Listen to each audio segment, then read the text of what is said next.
कहते हैं कि लोकतंत्र में चुनावी राजनीति के बाद सामान्य राजनीति कुछ अलग होती है, पर बिहार में चुनावी राजनीति कब चलती है और कब सामान्य राजनीति चलती है, इसका फैसला आप सहसा नहीं कर सकते हैं। इसके लिए आपको इंतजार करना होगा, क्योंकि चुनाव के बाद जो राजनीति होती है वो बिहार में और भी ज़्यादा तीखी और मारक होती है।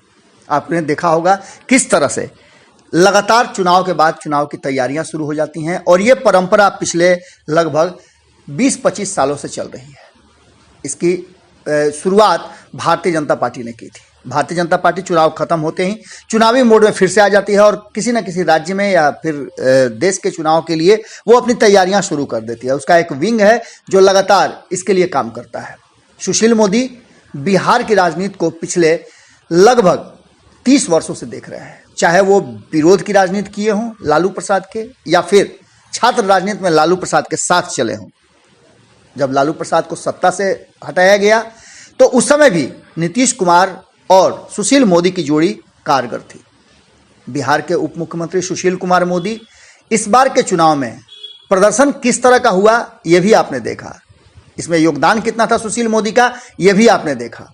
अब इसका फैसला करना था भारतीय जनता पार्टी को। भारतीय जनता पार्टी ने फैसला किया और सुशील मोदी को प्रमोशन दे दिया। हालांकि सुशील मोदी के लिए ये डिमोशन था, लेकिन पार्टी ने उन्हें प्रमोशन दे दिया। और इसके पीछे कहा जा रहा था कि सुशील मोदी विरोधी गुट का एक बड़ा हिस्सा था, जो चाहता था कि सुशील मोदी बिहार से बाहर चले जाए, जिससे कि भारतीय जनता पार्टी को मौका मिले बिहार में अपना और ज़्यादा फैलाने के लिए।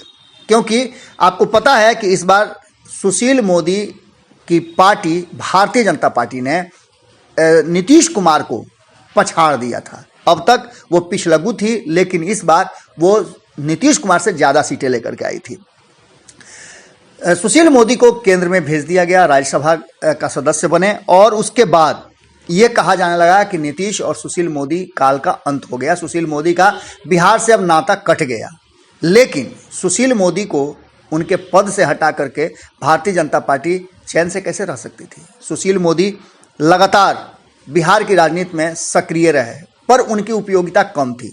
एक बार फिर से सुशील मोदी, जब नीतीश कुमार और भारतीय जनता पार्टी के बीच में संबंध देखने में तो सब ठीक ठाक है, लेकिन भीतर ही भीतर गड़बड़ा रहे हैं, तो सुशील मोदी एक्शन में आ गए हैं।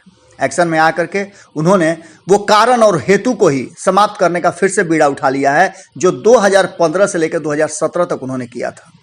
एक बार फिर से लालू प्रसाद और उनके परिवार पर उनका हमला जोर शोर से जारी है, क्योंकि सबसे बड़ी पार्टी आरजेडी ही बनी थी।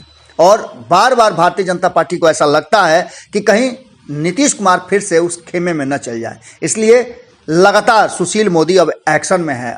इस एक्शन में रहने के कारण उनकी लड़ाई लालू प्रसाद के हर लगभग सदस्य हो चुकी है। खास करके रोहिणी आचार्य की बात करें तो वो तो पूरा एक्टिव रही हैं। उन्होंने तो सुशील मोदी को शब्दों की मर्यादा को भी तार तार करते हुए हमला किया। हालांकि सुशील मोदी ने भी कम नहीं किया, लेकिन इन सब के बीच अब स्थिति ये हो गई है कि सुशील मोदी के हर बयान पर सोशल मीडिया पर उनके बेबाक और अपनी राय रखते हैं, उस सब चीज़ों को लेकर के लगातार उन पर हमले हो रहे हैं। सुशील मोदी के एक फेसबुक पोस्ट पर कई लोगों ने अभद्र टिप्पणी की। वो बोले इतना विवादित थी कि बर्दाश्त करना भी मुश्किल हो रहा था।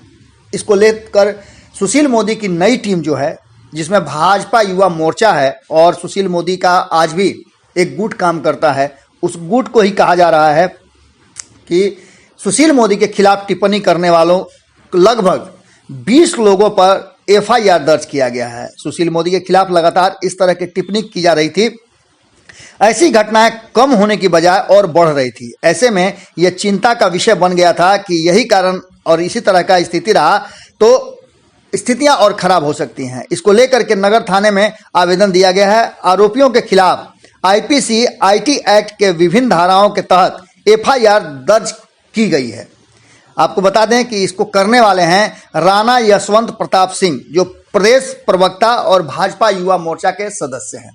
आपको बता दें कि इसके बाद अब देखना होगा कि बिहार की राजनीति में किस तरह का उफान आता है, लेकिन एक बात तो तय है कि सुशील मोदी एक्टिव जरूर हो गए। जुड़े रहें भारत लाइव के साथ, खबरों का सिलसिला लगातार जारी है। बस आपको करना सिर्फ इतना है कि अगर भारत लाइव को सब्सक्राइब नहीं किया है तो कर लीजिए, बेल आइकॉन दबाकर ऑल का ऑप्शन क्लिक कर दीजिए। सभी खबरें आपको बिल्कुल फ्री में प्राप्त होती रहेंगी। अगर ये वीडियो पसंद आई और वह बिहार के राजनीति और बिहारियत से सरोकार रखेनी तो सब्सक्राइब बटन दबा के चैनल के सब्सक्राइब कर ली। ओजे एगो घंटी बा, ओकरा बटन दबा देला से कुल सटीक और मारक खबर रुआ मुफ्त में मिल जाई। अगर रुआ पत्रकारिता के हमनी के नया प्रयोग में सहयोग कर चाहतानी तो ज्वाइन बटन दबा दी।